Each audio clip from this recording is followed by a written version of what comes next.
আসসালামু আলাইকুম। আমি ফারহানা বিলাসী, প্রভাষক আইসিটি, রাজধানী এগ্রি কলেজ। আশা করি আপনারা সবাই ভালো আছেন, সুস্থ আছেন।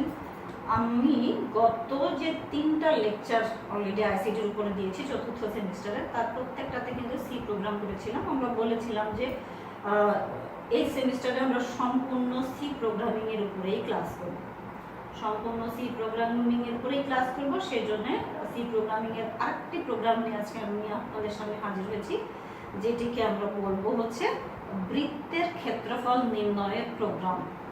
বৃত্তের ক্ষেত্রফল নির্ণয়ের প্রোগ্রাম, বৃত্তের ক্ষেত্রফল নির্ণয়ের জন্য প্রোগ্রাম করব, অ্যালগরিদম করব এবং ফ্লো চার্ট করব। এইটা করতে গেলে এখানে আমরা অতিরিক্ত একটা হেডার ব্যবহার করব। অনেকে এই প্রোগ্রামটা করার সময় মান বসায়ও করে, তবে আমাদের অন্যান্য যে সাপোর্টিং বইগুলো আছে, আইসিটির যে অন্যান্য যে বইগুলো আছে, প্রত্যেকটা বইতে কিন্তু আলাদা হেডার ব্যবহার করে করা হয়। যখন আমি প্রোগ্রামটা আপনাদের সামনে আজকে লিখে দিব, তখন আপনারা খেয়াল করতে পারবেন যে আসলে কোথায় আমি একটুখানি হলেও চেঞ্জ করতেছি। নর্মালি তো ফ্লো চার্ট আমি প্রথমে এঁকে দিব, তারপরে অ্যালগরিদম করব, তারপরে হচ্ছে প্রোগ্রাম। সরাসরি আমরা চলে যাচ্ছি ফ্লো চার্ট এবং অ্যালগরিদমে। তার আগে আমি উদ্দীপকটা আপনাদেরকে দিয়ে দিচ্ছি। দেখেন, আপনার বোর্ডে দেখতে পাচ্ছেন হয়তো বা, ছোটো করে আমি একটা বৃত্ত এঁকেছিলাম, একটু দূর হয়ে গেছে হয়তো বা, সেই জন্য আমি আপনাদেরকে একটু কাছে থেকে দেখাচ্ছি। এই হচ্ছে সেই বৃত্তটা। মনে করেন এরকম একটা বৃত্ত এঁকে দেওয়া হলো। বৃত্তের ক্ষেত্রফল নির্ণয়ের জন্য আমরা প্রথমে লিখব হচ্ছে ফ্লো চার্ট। ফ্লো চার্ট কীভাবে আসবে, কীভাবে আমাদেরকে করতে হবে। দেখেন, প্রথম হচ্ছে স্টার্ট। স্টার্ট স্টার্ট আমরা কীভাবে করি, ঠিক এইরকম একটা প্রতীক দিয়ে, ঠিক আছে। তারপরে পাই, আমরা এখানে পাইটাকে ক্যাপিটাল লেটার ব্যবহার করতে পারি, এটা ইচ্ছা। পাই ইকুয়াল টু 3.1416। এখন এই জায়গাটায় আমি একটা কথা বলে রাখি, আমার সামনে যেই ফ্লো চার্টটা আছে, পায়ের যে মানটা আমি আসলে দিলাম, সেটা কিন্তু একটা আবিষ্কৃত মান, নট নিজের দেওয়া। এটা কিন্তু একটা আবিষ্কৃত মান, অর্থাৎ বিল্ট ইন মান। আপনি এটা জানেন, পড়ে আসছেন, তার কারণ হচ্ছে এটা একজনের আবিষ্কার করা মান। যেহেতু এটা আবিষ্কার করা মান, সেহেতু এই মানটাকে আমরা ইনপুট প্রতীক দিয়ে লিখতে পারবো না। এই মানটাকে আমরা ইনপুট প্রতীক দিয়ে প্রকাশ করতে পারবো না। তাই আমরা এইটাকে প্রকাশ করবো হচ্ছে প্রসেসিং প্রক্রিয়া। প্রসেসিং প্রক্রিয়ার যে প্রতীকটা আছে সেইটা দিয়ে। আপনি যে কোনো বই দেখতে পারেন, PIE টা ক্যাপিটাল লেটারও ব্যবহার করতে পারেন, এটা আপনার ইচ্ছা। PIE ছোট হাতের অক্ষর দিয়েও ব্যবহার করতে পারবেন। PIE ইকুয়াল টু হচ্ছে 3.1416। আর এটার প্রতীকটা দেখতে কেমন হবে, প্রক্রিয়াকরণের জন্য যে প্রতীকটা আমরা ব্যবহার করে আসতেছি সেইটা, ঠিক আছে। এরপরে হবে, এটা যেহেতু ফ্লো বাই ফ্লো যাচ্ছে, তাই এরপরে একটা হবে ইনপুট করব এখানে আর এর মান। আমরা হয়তো বা জানি যে বৃত্তের ক্ষেত্রফলের সূত্র হচ্ছে area equal to pi r square, ঠিক আছে। Area equal to pi r square. এখানে একটা কথা উল্লেখ করা প্রযোজ্য, সেটা হচ্ছে যে সি ভাষার পাই এর কোনো ব্যবহার নাই, অর্থাৎ সি ভাষায় পাই বলে কোনো চিহ্ন নাই আমাদের। আমরা পাই যে প্রতীকটা আছে সেটাকে ব্যবহার করতে হলে সিতে এটার জন্য কোনো বর্ণ নাই। সোজা কথা, সি এর জন্য, সি এর মধ্যে পাইয়ের কোনো বর্ণ নাই। তো পাই বর্ণের পরিবর্তে পাইকে আমরা ক্যারেক্টার দিয়ে বা বর্ণমালা দিয়ে প্রকাশ করতে পারবো। পায়ের জন্য কোনো প্রতীক নাই আমাদের সি ভাষায়, সেজন্য পায়ের পরিবর্তে PIE ক্যারেক্টার দিয়েই এটাকে প্রকাশ করতে হবে। এবং এটা সূত্র হচ্ছে area equal to pi r square, ঠিক আছে। তো সূত্র অনুযায়ী আমার ইনপুট নিতে হচ্ছে শুধু আর এর মান, ঠিক আছে। সূত্র অনুযায়ী আর এর মানটা আমাকে ইনপুট নিতে হচ্ছে, তাই ইনপুটের জন্য ইনপুট প্রতীক দিলাম, ঠিক আছে। এরপরে সূত্র বলছে কি, এরিয়া ইকুয়াল টু PIE গুণ আর গুণ আর।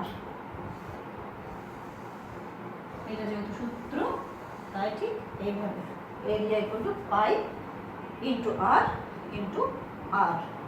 ঠিক আছে, এখানে ইনপুট সাইড, এখানে প্রসেসিং, এটাও প্রসেসিং। এটাকে প্রসেসিং কেন বললাম? যেহেতু এটা একটা বিল্ট ইন বা আবিষ্কৃত মান, এটা কিন্তু আমাদের দেওয়া কোনো মান না। ঠিক আছে, সূত্রটা বসালাম এবং এবার আমরা কাকে প্রিন্ট করব? প্রিন্ট করব হচ্ছে এরিয়াকে। প্রিন্ট করব এরিয়াকে।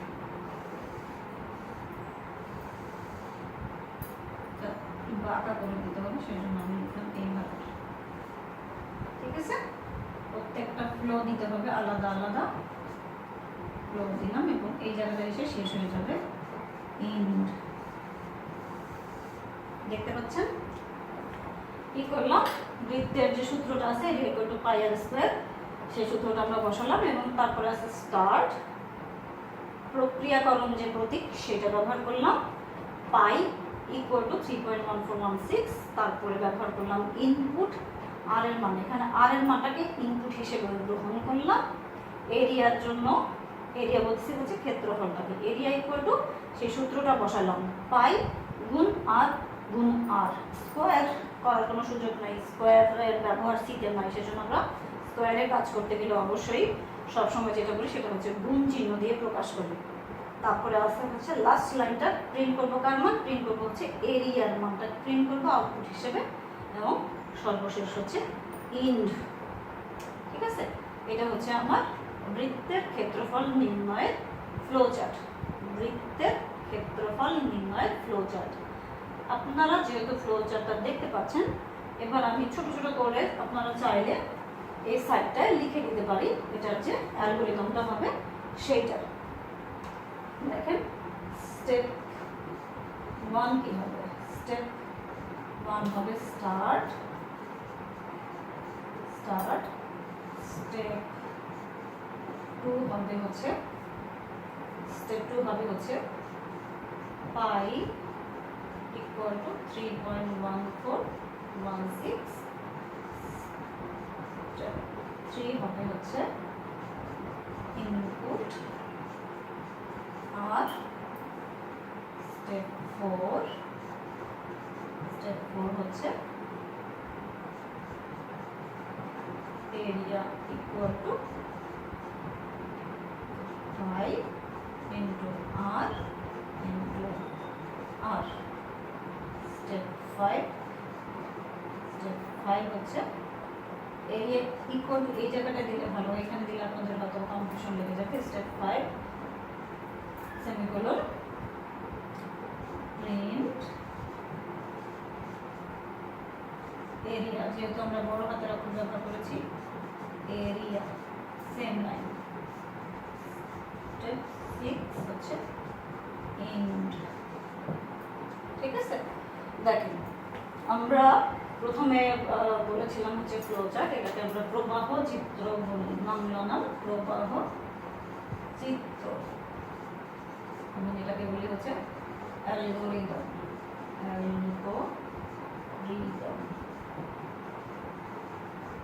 ঠিক আছে, এই হচ্ছে আমার ফ্লো চার্ট এবং এই হচ্ছে আমার অ্যালগরিদম। আপনারা একটু লিখে নেন, তাহলে আপনাদের জন্য সুবিধা হবে। আপনারা বইতেও পাবেন, তারপরেও উদ্দেশ্য হচ্ছে আপনারা যাতে এটাকে ভালো করে বুঝতে পারেন, সেই জন্য এভাবে লিখে দেওয়া। এখন এই অংশটার মধ্যে সবচেয়ে ইম্পর্টেন্ট যে লাইনটা আমরা ব্যবহার করবো সেটা হচ্ছে এই লাইনটাকে। ঠিক আছে, এই লাইনটাকে আমরা ব্যবহার করবো প্রোগ্রামের মধ্যে কিভাবে। অনেকে ঠিক এই লাইনটাকে ব্যবহার করার জন্য আলাদা মান ইনপুট হিসেবেও দেখায়, কিছু কিছু বই কিছু কিছু ব্যক্তি হয়তো বা ইনপুট হিসেবেও দেখায়, সেই জন্য অনেকে ইনপুট হিসেবে লিখে প্রোগ্রামের মধ্যে ব্যবহার করে থাকে। কিন্তু আমরা আজকে যেটা করব সেটা অবভিয়াসলি প্রোগ্রামের মধ্যে আলাদা হেডার ব্যবহার করে করব। আপনারা অবশ্যই এই জিনিসটা মনে রাখবেন, হেডার ব্যবহার করে করাটা বেটার। হেডার ব্যবহার করলে আপনাদের নাম্বারটা হয়তো একটু বেশি আসতে পারে, সেই জন্য। ঠিক আছে, বইয়ের মধ্যে পেয়ে যাবেন, তো বই থেকে একটু দেখে নেবেন। আমি বোঝানোর দরকার ছিল, সুন্দর করে বুঝিয়ে দিলাম, একটু খেয়াল করে দেখেন। আমি আরও 1 মিনিট অপেক্ষা করছি। আপনাদের মনে রাখতে হবে এখানে সাইনগুলো, প্রতীকগুলো কোথায় কোনটা কেন ব্যবহার করতেছি তার কারণগুলো কিন্তু আসলে ইম্পর্টেন্ট। স্টার্ট সাইনটা, ইন সাইনটা সবসময় 1, এটা হচ্ছে প্রক্রিয়াকরণ, এটা হচ্ছে প্রক্রিয়াকরণ। নর্মালি কিন্তু আমরা প্রক্রিয়াকরণটা প্রথমে ব্যবহার করি না, ঠিক আছে? প্রথমে আমরা প্রক্রিয়াকরণটা ব্যবহার করি না। আমরা চাইলে এটা এই যে প্রক্রিয়াকরণের এটা পরেও লিখতে পারতাম, আগে লিখলেও কোনো অসুবিধা নাই। এটা একটা ইম্পর্টেন্ট কথা হতে পারে আপনাদের কাছে, যেখানে আমি পাইকে প্রথমে বললাম, আমি তো ইনপুটও নিতে পারতাম, প্রথমে পারতাম, আমি ইনপুট আর করতে পারতাম, পাইটাকে পরে ব্যবহার করতে পারতাম। এরিয়ার যে সূত্রটা আছে সেটাকে পরে ব্যবহার করেছে, ঠিক সেভাবে পরে ব্যবহার করা যেত। কিন্তু আপনাদের বইয়ে এই লাইনটা প্রথমে আছে, আমি বই হিসেবে আপনাদেরকে দেখাচ্ছি। যদি আবার বই হিসেবে না হয়, আপনারা হয়তো বা কনফিউজ হয়ে যাবেন। কনফিউজ হলে আপনাদের ভয়টা শুরু হয়ে যাবে যে কেন এরকম করলো। তো এই কারণে বইয়ের মতো করে দিলাম, আপনাদের যদি কনফিউশন না হয়। এটা কিন্তু পরের লাইনে ব্যবহার করা যেত, তারপরে বই হিসেবে আমি এই লাইনটা এখানে ব্যবহার করতেছি যাতে আপনাদের একটু সুবিধা হয়, ঠিক আছে? এবার সরাসরি চলে যাব আমরা প্রোগ্রামে। অ্যালগরিদম এবং ফ্লোচার্ট কিন্তু বহু সেম, আমরা এর আগের দিনও করেছিলাম, প্রথম ক্লাস, দ্বিতীয় ক্লাস, যতগুলো লেকচার আমরা এখন পর্যন্ত করেছি সেখানে প্রত্যেকটার মধ্যেই ছিল অ্যালগরিদম এবং ফ্লোচার্ট, সবই সেম জিনিস। শুধু একটাকে হচ্ছে আমরা চিত্র দিয়ে প্রকাশ করতেছি এবং একটাকে স্টেপ বাই স্টেপ লিখিত আকারে প্রকাশ করতেছি, ঠিক আছে? চলে যাচ্ছি সি প্রোগ্রামিং। সি প্রোগ্রামিংয়ের প্রথম লাইন হ্যাশট্যাগ ইনক্লুড, সব কিন্তু ছোট হাতের অক্ষর, stdio.h,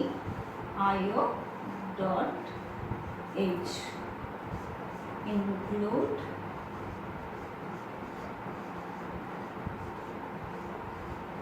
conio.h, ঠিক আছে? এই দুটো লাইন বরাবরই কিন্তু আমি ব্যবহার করে অভ্যস্ত। এতদিন ধরে যে যতগুলো প্রোগ্রাম আমরা করলাম, সে প্রত্যেকটা প্রোগ্রামের মধ্যে কিন্তু এই লাইন দুটো ব্যবহার হয়ে আসছে, ঠিক আছে? আর আজকে আরেকটা অতিরিক্ত তৃতীয় হেডার হিসেবে ব্যবহার করব, সেটা হচ্ছে ডিফাইন, ছোট হাতের অক্ষর দিয়ে ডিফাইন, PIE, এটা ক্যাপিটাল লেটার হতে পারবে। ডিফাইন কথাটার সঙ্গে, ডিফাইন এমন একটা হেডার, এই কথাটার সঙ্গে আপনি যেভাবে ইচ্ছা সেইভাবে যে কোনো শব্দ লিখতে পারবেন, ক্যাপিটাল লেটার বা স্মল লেটার, এটা আপনার উপর ডিপেন্ড করে, ঠিক আছে? ডিফাইন শব্দটার সঙ্গে যে কোনোভাবে আপনি লিখতে পারবেন, ক্যাপিটাল বা স্মল লেটার দিয়ে। ডিফাইন পাই, এখানে কিন্তু ইকুয়াল টু সাইনটা ব্যবহার হচ্ছে না, দেখবেন হ্যাশট্যাগ ডিফাইন পাই। অ্যালগরিদম এবং ফ্লোচার্টে আমি ইকুয়াল টু ব্যবহার করার সুযোগ ছিল, কারণ ওটা অ্যালগরিদম এবং ফ্লোচার্ট সব কিছু প্রযোজ্য। এই জায়গাটায় কিন্তু ইকুয়াল টু ব্যবহার করা যাবে না, তাই আমি সরাসরি মানটা বসাতে পারবো ঠিক এইভাবে, 1416, পাইয়ের মান 3.1416। কোনো ইকুয়াল টু সাইন বা প্রতীক আমি ব্যবহার করিনি। হ্যাশট্যাগ ডিফাইন পাই 3.1416, এখানে কোনো ইকুয়াল টু সাইন আমি ব্যবহার করিনি, ঠিক আছে? এবং এর পরের লাইনে চলে যাচ্ছি আমরা, মেন এবং সেকেন্ড ব্র্যাকেট ওপেনিং, ঠিক আছে? সেকেন্ড ব্র্যাকেট ওপেনিং,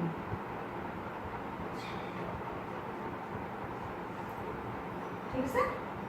দেখেন এরপরে বলছি ফ্লোট, FLOAT, ফ্লোট ছোট হাতের অক্ষরে এরিয়া, কমা আর, এই দুটো হচ্ছে আমার চলক।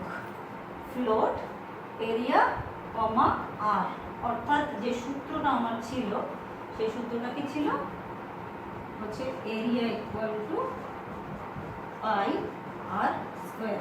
এই সূত্রটার জন্য আমি কাকে কাকে ব্যবহার করতেছি, এরিয়াকে ব্যবহার করতেছি, পাইয়ের জন্য আমি একটা ব্যবহার করেছি এবং আর এর জন্য আর কে ব্যবহার করতেছি, ছোট হাতের অংশ, ঠিক আছে? আচ্ছা, এবার আমি কি করবো, স্ক্যান করবো। কাকে স্ক্যান করতে হবে, হচ্ছে আর কে, কারণ আর এর কোনো মান এখানে বলা নাই, যেহেতু আমার এখানে আর এর কোনো মান বলা নাই, তাই আর এর মানকে স্ক্যান করবো।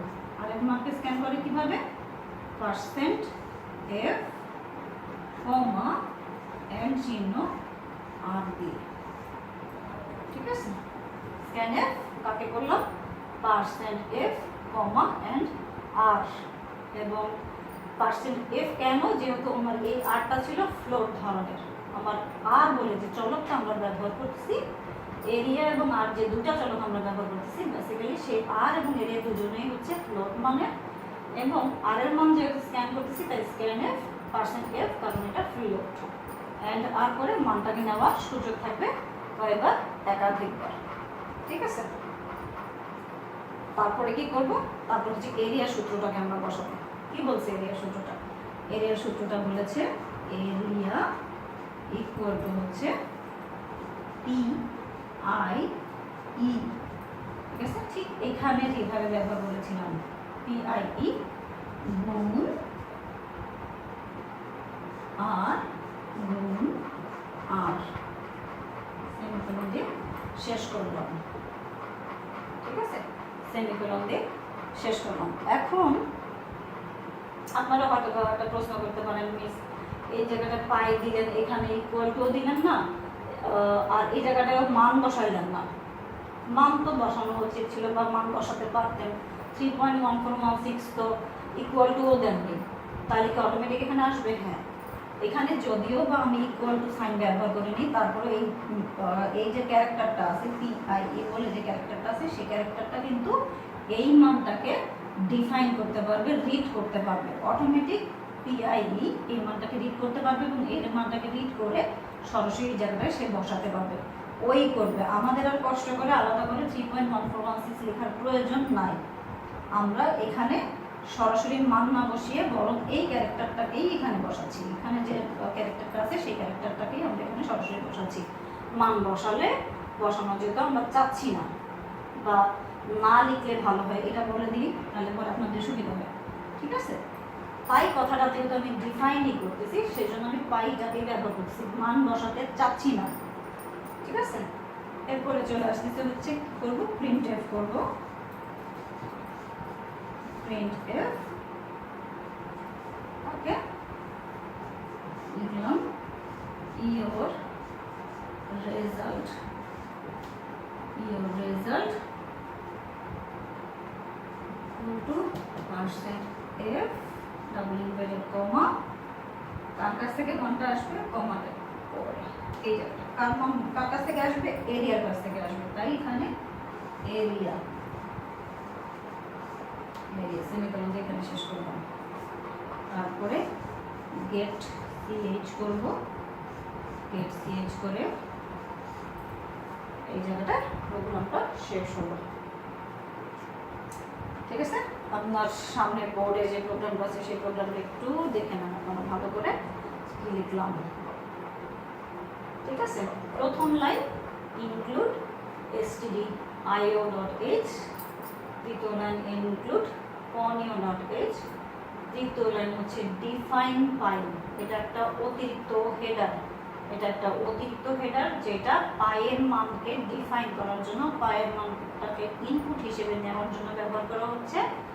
মেইন এবং সেকেন্ড ব্র্যাকেট ওপেনিং করলাম, ফ্লোট এরিয়া ব্যবহার করলাম, আর দিলাম, কারণ এখানে এরিয়া এবং আর হচ্ছে দুটো চলক যার ডাটা টাইপ হচ্ছে ফ্লোট বা ভগ্নাংশ ধরনের হতে পারবে। এখানে আবার আর এর কোনো মান নাই, সেজন্য স্ক্যান এফ করতে হবে, পার্সেন্ট এফ ফ্লোটের পার্সেন্ট এফ এবং অ্যান্ড করে মানটা নিতে হবে। তারপরে এরিয়া ইকুয়াল টু পাই গুণ আর সূত্রের ডাবল আছে সেজন্য print F pure result percent F দিয়ে এরিয়া থেকে যেহেতু মানটা ক্যালকুলেশন হয়ে আসবে সেই জন্য এফসিএইচ এবং ক্লোজিং। ঠিক আছে, এই হচ্ছে আমার ক্যালকুলেশন। এখন আমরা এইটুকু তো মোটামুটি সবাই ভালো করে বুঝে গেলাম। এটার মধ্যে ভ্যারাইটি বলতে যদি কোনো কারণে যদি ভ্যারাইটি চিন্তা আসে যে এই প্রশ্নটা অন্য কোনভাবে ঘুরে আসতে পারে, এই প্রশ্নটা অন্য খুব সামান্য পরিবর্তন হতে পারে, প্রশ্নটা সামান্য একটু ঘুরতে পারে, সেটা হচ্ছে হয়তোবা আপনি যদি আপনি চান মনে করলেন যে আমরা এরিয়া এবং আর কে ফ্লোট হিসেবে ডিক্লেয়ার করতে চাই না, এটা ইচ্ছা, আপনি কিভাবে চাচ্ছেন, এখানে আপনি ইন্ট বলতে পারবেন। ইন্টিজার টাইপ এরিয়ার মানটাকে এবং আর এর মানটাকে দুটা মানকে আপনি ইন্টিজার টাইপ পূর্ণাঙ্গ সংখ্যা একদম এক্সাক্ট সংখ্যা হিসেবে প্রকাশ করতে চান, আর এর মান সাপোজ 17 বা 20, 30, কোনো দশমিক সংখ্যা নাই, আর এর মান 17, 20 বা 30, একদম এরকম এক্সাক্ট যে মানটা চাচ্ছেন সেটা এইরকম চাইলে আর এবং এর এর মান আমরা ইন্টিজার টাইপ ধরতে পারবো। ইন্ট দিয়ে পূর্ণ সংখ্যা বোঝাচ্ছে এইরকম। আর পুরো প্রোগ্রামে পরিবর্তন যদি ইন্ট এই জায়গাটায় হয়, যদি আমি আর এবং এর ইন্ট এই জায়গাটায় ব্যবহার করি, তাহলে এখানে যে স্ক্যানএফ এর ঘরে এফ ছিল সেই এফ এর পরিবর্তে এখানে আমরা বসাবো হচ্ছে ডি, %d। স্ক্যানএফ এর ঘরে এই জায়গাটায় হবে %d, ঠিক আছে? %d একটু খেয়াল করেন, %d আসবে, যেহেতু আমি এখানে ইন্ট ব্যবহার করেছি, %d আসবে। এবং আরেকটা পরিবর্তন এই জায়গাটায় আসবে %d, ঠিক আছে? এই জায়গাটায় আসবে %d। এখন এরিয়া এবং আর কে আমি ইন্ট বলেছিলাম, এরিয়া এবং আর কে ইন্ট বলেছিলাম বলে কিন্তু এখানে %d আসলো, এইখানে %d আসলো, ঠিক আছে? এখন আমরা যে সূত্রটা আছে, যেহেতু আমার পায়ের মানটা ভগ্নাংশ, অতএব এটার বেসিক্যালি উত্তরটা ভগ্নাংশই আসবে, পূর্ণ সংখ্যা কিন্তু আসবে না। তো পূর্ণ সংখ্যা আসবে না বলেই কিন্তু আসলে আমরা এই জায়গাগুলোতে ফ্লোট বলছিলাম। আমাদের ফ্লোট বলার উদ্দেশ্য শুধুমাত্র একটাই, সেটা হচ্ছে আমি জানি এটা ক্যালকুলেশন করলে আমার ভগ্নাংশ ধরনের মান নিয়ে আসবে, ঠিক আছে? ভগ্নাংশ ধরনের মানে আসবে। কোথাও যদি আপনার মনে হয় যে আপনি ইন্ট ব্যবহার করতে চান, তাহলে ব্যবহার করতে পারবেন। আমরা আরও সামনে অনেকগুলো প্রোগ্রাম করবো যেখানে আমাদের ইন্টের ব্যবহার থাকবে, তারপরেও এক্সাম্পল হিসেবে আমি এটা আপনাদেরকে বুঝিয়ে দিলাম। এই হচ্ছে সামান্য টু ভ্যারাইটি। অতিরিক্ত হিসেবে শুধু আমি আপনাদেরকে যেটা দেখালাম সেটা হচ্ছে যে আমার প্রশ্নের মধ্যে হয়তো বা সরাসরি বলে দিবে যে বৃত্তের ক্ষেত্রফল নির্ণয় প্রোগ্রাম, সি ভাষায় একটি প্রোগ্রাম লিখেন বৃত্তের ক্ষেত্রফল নির্ণয়ের জন্য, অথবা হয়তো বৃত্তটাই সরাসরি আপনাদেরকে দিয়ে দিল, এইভাবেও আসতে পারে, ঠিক আছে? আর কোনো ভ্যারাইটি সাধারণত হয় না। নর্মালি যে কোনো 3টা অংশের মধ্যে যে কোনো একটা অংশ আসতে পারে, হয়তো বা অ্যালগরিদম আসলো, বললো প্রোগ্রাম লিখো, ফ্লো চার্ট লিখো, ঠিক আছে? 3 মার্কের জন্য ফ্লো চার্টটা আসলো, 3 মার্কের জন্য অ্যালগরিদমটা আসলো, 4 মার্কের জন্য আসলো প্রোগ্রামটা, এইভাবে, ঠিক আছে? এইভাবে আপনাদের সামনে হয়তো প্রশ্নটা আসতে পারে। আমরা কিন্তু আপনাদের সামনে জুম লাইভ ক্লাসেও আসতে পারি। আমরা আপনাদের যদি মনে হয় যে আমাদের কোনো একটা ক্লাস, কোনো বিশেষ কোনো সাবজেক্টের কোনো ক্লাস, বিশেষ কিছু ক্লাস আপনারা পড়া বুঝতেছেন না, আপনাদের পড়া বুঝতে অসুবিধা হচ্ছে, নিচের কথা ক্লিয়ার হচ্ছে না, লেখা দেখা যাচ্ছে না, আপনাদের যে কোনো ধরনের মন্তব্য আপনারা আমাদেরকে মেসেজ করে জানাতে পারেন। আমাদের সঙ্গে আপনাদের ফেসবুকে অ্যাড আছে, আপনারা আলাদা করে মেসেজ করে আমাদেরকে জানালে আমরা খুশি হবো। আপনাদের যে কোনো ধরনের অসুবিধা আমাদেরকে জানালে আমরা খুশি হবো। ইভেন যদি আপনাদের পড়ালেখা যদি কোনো প্রবলেম হয়, যেহেতু আমরা লাইভ ক্লাসে, প্রতিটা লাইভ ক্লাসে আপনাদের একটা চ্যাপ্টার শেষ হয়ে গেলে, বেশ অনেকটা পড়া শুরু হয়ে গেলে কিন্তু পড়া যখন একটা শেষ হয়ে যাবে তখন কিন্তু আমরা জুম লাইভ ক্লাসেও আসবো। আর আরেকটা কথা বলে রাখি, আমার যে ক্লাসটা আছে সেটা কিন্তু 18 তারিখ থেকে আপনাদের এমটি হওয়ার সম্ভাবনা একটা আছে। সামনে এই মাসের 18 তারিখ থেকে এমটি এক্সাম হওয়ার একটা সম্ভাবনা আছে। সেই জন্যে অলরেডি কিন্তু আমি 5টা প্রোগ্রাম করালাম। আমি প্রথম দিন করেছিলাম কিন্তু সেলসিয়াস থেকে ফারেনহাইট, তারপরে ফারেনহাইট থেকে সেলসিয়াস, তারপরে করেছিলাম 2টা ত্রিভুজ করেছিলাম। সেই একটা ত্রিভুজ করেছিলাম, একটা আয়তক্ষেত্র করেছিলাম, টোটাল 4টা। আজকে করলাম হচ্ছে বৃত্ত, এই 5টা। এবং 18 তারিখের আগে কিন্তু অনলাইন আরও একটা ক্লাস, অনলাইন ভিডিও আরও একটা ক্লাস আপনাদের সামনে উপস্থাপন হবে। সো এই টোটাল 6টা প্রোগ্রামের উপরে, 6টা অ্যালগরিদম, 6টা ফ্লো চার্টের উপরে কিন্তু আপনাদের 30 মার্কের এমটি এক্সামটা হবে। আইসিটি যে সাবজেক্ট, এই আইসিটি সাবজেক্টের জন্য টোটাল যে 30 মার্কের এক্সাম, 6টা প্রোগ্রাম আমি আপনাদের সামনে তুলে ধরবো। 6টা প্রোগ্রাম, 6টা ফ্লো চার্ট, 6টা অ্যালগরিদম থেকে আপনাদের সমস্ত প্রশ্ন আসবে। আপনাদের যে কোনো অসুবিধার জন্য আপনারা আমাদেরকে মেসেঞ্জারে নক করতে পারেন। আপনারা বললে পরে আমরা হয়তো একটা জুম ক্লাস, একটা বা 2টা জুম ক্লাসের অ্যারেঞ্জমেন্ট করবো। আপনাদের কমেন্ট আমাদের জন্য জরুরি, আপনাদের মতামত আমাদের জন্য জরুরি। আপনারা মনে করলে অবশ্যই আমাদেরকে জানাবেন। ভালো থাকবেন, সুস্থ থাকবেন।